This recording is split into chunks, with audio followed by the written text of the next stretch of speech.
team was sluggish.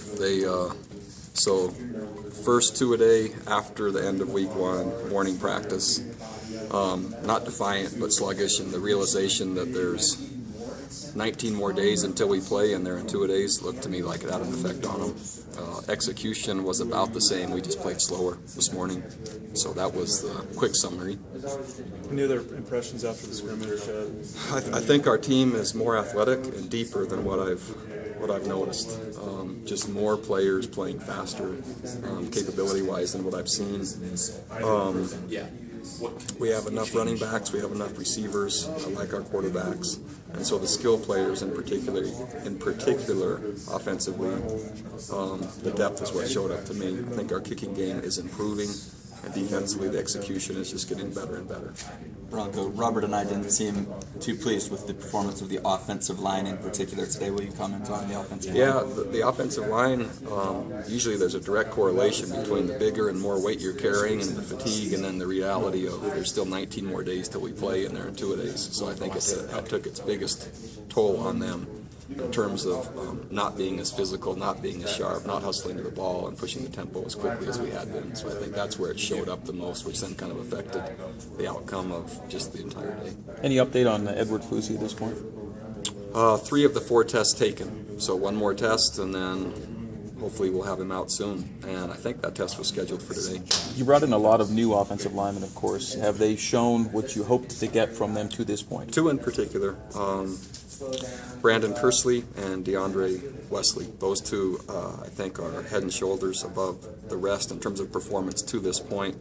Really, I'm also encouraged by Thomas Schoaf, a freshman. If he was heavier at this point, but he's athletic, he's tough, and he's really doing a nice job. So, of the ones we brought in, if I were to name a top 3 after 1 week of camp, those would be the top 3. You like JUCOs to come in ready, obviously. Where are Durant and Carter for you right now? So they're competing, just haven't maybe outpaced the existing competition here. We did bring some in for competition and some in for depth, and so right now that's kind of where they are. Thoughts on Taryn Houck today? Taryn Houck is from kind of being an academic risk in the spring and having an off and on spring, here a day, not there a day, etc. More consistent and a better receiver at kind of the tight endish spot that we're calling it, similar to what maybe Brett Thompson is like. And so he's emerging and doing a nice job. How do you manage the depth that you have at receiver right now with Mitch and Ross at the 2 spot? It doesn't take that much because they can only play so many plays, and we'll probably have to play at least 5, maybe 6 to get the volume or to handle the volume of plays with the tempo, and I think we have enough players. So basically our strategy is we won't take a guy out unless he's not performing full speed, and so they're really setting how long they'll stay in right now. If they can go 6, 7, or 8 plays full speed, great. If they can only go 3, then they're controlling how fast they come off the field. How would you assess recent Blue Zone performance, last couple of seasons I'm talking about, and then in turn, how much attention has it gotten from you and Robert going forward?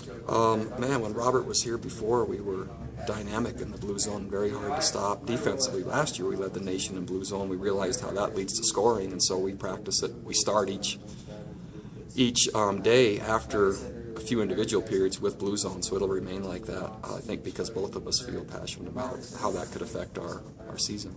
After assessing the film, how did the DBs secondary do the other day? They're one player that is battling really, really hard and emerging is Dallin Levitt. As a true freshman, his expectations for playing time and his expectations for himself are very high. It would be like maybe you were an existing junior in the program expecting to have that role. And so he had a really strong day. We love Rob Daniels as well at corner. So those 2 have really done a nice job. Mike Haig is ahead of schedule, even though he didn't play in the scrimmage, and Sky Pove. So 2 players we weren't sure whether they'd be back or how long. I think we're going to get both of them back, which would be great.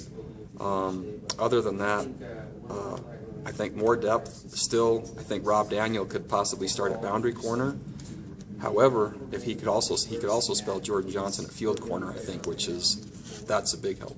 Coach Dowell likened Dallin Levitt to Austin Collie relative to attitude, confidence, knowledge. That's a great analogy.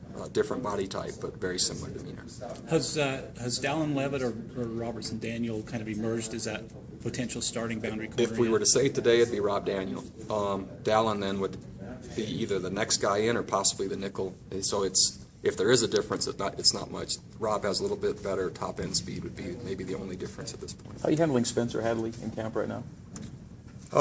Man, as soon as he has a hamstring, and so it's really controlled by that more than anything. And same with Kyle. I think Kyle will possibly be back on Thursday. That looks like kind of the date where he's doing more and more. A few more hamstrings showing up in camp than what we've had before, and so just kind of wait and see with Spencer. He's anxious to get back. We're anxious to have him back, but that's controlling it. Worries on him at all, or is it just kind of mild? No. Okay. With how much attention Van Noy gets as far as the All-American honors and recognition, how important is it to have Spencer as far as on that outside? Oh, well, based on the NFL traffic coming in already, they love Spencer by how hard he plays and how productive he is. And so if Kyle is ranked here, Spencer's not far behind him. Certainly the accolades and attention are much different, but there's a lot of folks that really like Spencer. Well, you're out recruiting, Coach. How big of a deal do you make of the spirit, honor, and tradition? A lot. It only took a few days when I was named the head coach to realize that's what it is. And I don't think that it would be fair to any recruit coming here to not make a big deal about it. And the spiritual part, again, it's a faith-based institution with a very clear set of values. And so, man, I think it's just right to tell them what it's going to be like. And how was it received? It's really good. Just another, we just had a great recruiting weekend, actually, with young men, not members of the church that are coming, I would say, in large part because of that. And their parents love it. And for the socially conservative kids out there, there's plenty that are looking for a different option. And I think we fit that. Do they have any particular questions, say more on one aspect of it than the other? Not necessarily. Very little doctrine. Usually the question is, do I have to be Mormon to come to BYU? So that's an easy question. And then they want to know what the curriculum is like.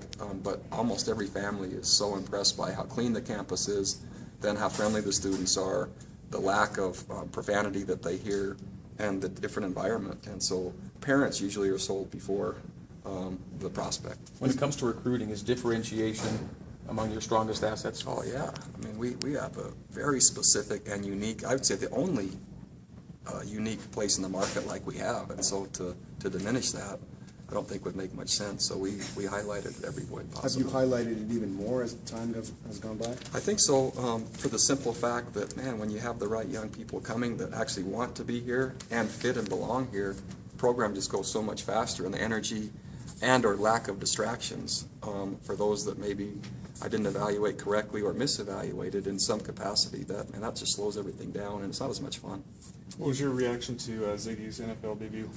Yeah, we showed it in the team meeting, and the players went crazy. And I think just right after it happened, we were having a Thursday's Hero celebration, and my secretary Carrie had it on her phone and showed me, and it just, I was happy he got an interception for a touchdown, but it didn't surprise me he had the oxygen going already. I mean, our team knew that might be his last play of the game because it takes him a while to kind of get in shape. So we were laughing about that. You brought up your great recruiting weekend. How much does your relationship with ESPN have to do with the recruiting that you're doing? It's huge. So the easy statistic is of the 124 or now 25 Division I programs, only 8, we're the 8th most viewed team in the country. And that's national audiences, which are 100+ million homes. That's excluding BYU TV. I mean, we're being seen everywhere. And the kids that are coming are from everywhere. And that's really good. Thanks, Coach. All right, thanks.